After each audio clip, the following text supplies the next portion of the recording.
But other people have money, food, and drink and wealth. In brief, everything. But they are still unhappy. That food makes them unhappy, as they regard it as a source of little cholesterol. They simply see them as a nuisance. They are always terrified their house might go up in flames, or be taken away from them, or of going bust due to the economic crisis. They are unable to shake off such fears. They send their children off to school, and they worry about them. What if they have had an accident? What if something has happened to them? They are really troubled. They feel something in their eye, and wonder if they have got cancer. Something happens to their lip, and they wonder if they've got cancer of the lip. Is that lump a possible tumor? Is that pain appendicitis? They're in a constant state of fear and worry, not just for themselves, but also for their families. So their nerves are always shot to pieces. They either smoke all the time, or are difficult and aggressive, or else they start taking drugs. That is very common across the world, as you know. It's especially the main subject in America. There are very few people who don't take one form of drug or another. This is very common, from the people in charge of the state right down to those at the bottom of the public. Every aspect of life becomes utterly hellish. They even become afraid to drink water, scared it will stick in their throats or something. But the other way, they will be totally at ease. Otherwise, a person's worldly troubles will never end. It is impossible for Allah to give him peace. Just the fear of an earthquake is enough to spoil people's lives, as you know. People are always terrified of the prospect, and at the slightest tremor, they rush out into the streets. The slightest movement in bed, and they begin running downstairs. Is that normal? Then there is a fear of fire breaking out, of anarchy and terror, of disease, or of going mad. The list would contain thousands of items. Human beings are weak entities. They cannot bear so much fear. The end result is sickness. Whereas, if they were to place their trust in Allah, they would live in abundance, plenty, peace and security. Knowing that one is under Allah's protection is a precondition of faith. That means one cannot believe if one doesn't trust Allah. This would be a very abnormal situation. They imitate happiness. They talk about how much they enjoy themselves somewhere, whereas they really had a dreadful time and hated every minute.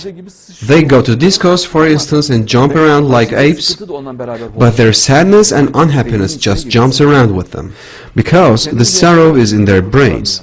They throw themselves around but cannot escape it. Let's leave this disco and go to another one, they say. They imagine they will be happier there, but their troubles are inside them and just accompany them there. They cannot work it out. Eventually, they decide to go home and breathe a sigh of relief, kicking the front door open.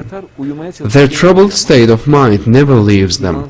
They try to sleep, but they cannot. Nothing ever pleases them. They see an attractive person and that makes them really envious. Yet a believer is delighted to see an attractive person.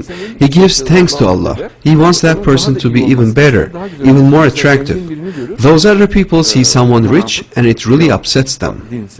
For example, it lifts the spirits to go somewhere nice, doesn't it? Beautiful things make one happy.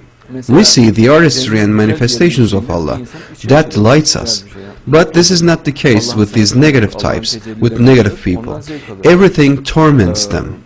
Wealth and beauty in particular cause them awful suffering.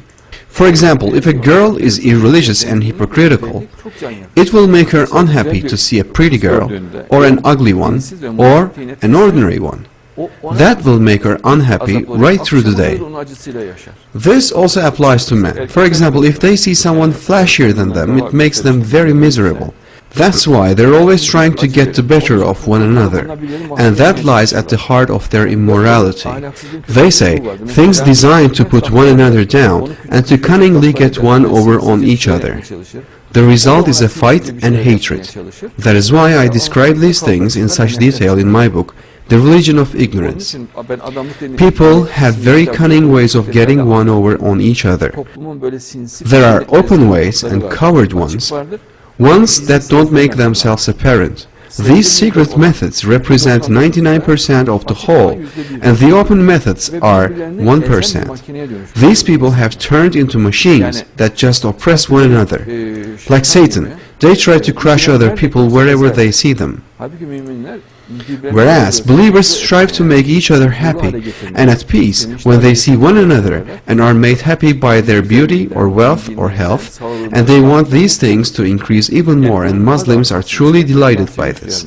There are some people who are constantly afflicted by a fear of cancer. The slightest thing, and they imagine they must have cancer of the brain or leukemia. They keep checking their lymph glands or necks. They check their bodies. What a dreadful life. Then they worry about the possibility of earthquakes or war or famine. Is logic the reason behind their worries? Logic, of course. They think they're being very rational.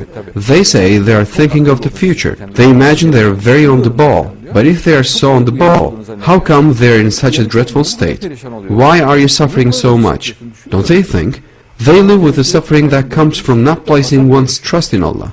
For example, they may earn a lot of money, but they always worry about what if the checks stop coming? What if they cannot make more money? What if their factory goes bust? What if someone stretches their car? Or will the children come back safe from school? What if a car hits them? Yet that person will still think he is the cleverest person in the world. Even he has closed-circuit cameras installed to keep an eye on his children. There are cameras everywhere. That is really difficult, a really difficult life.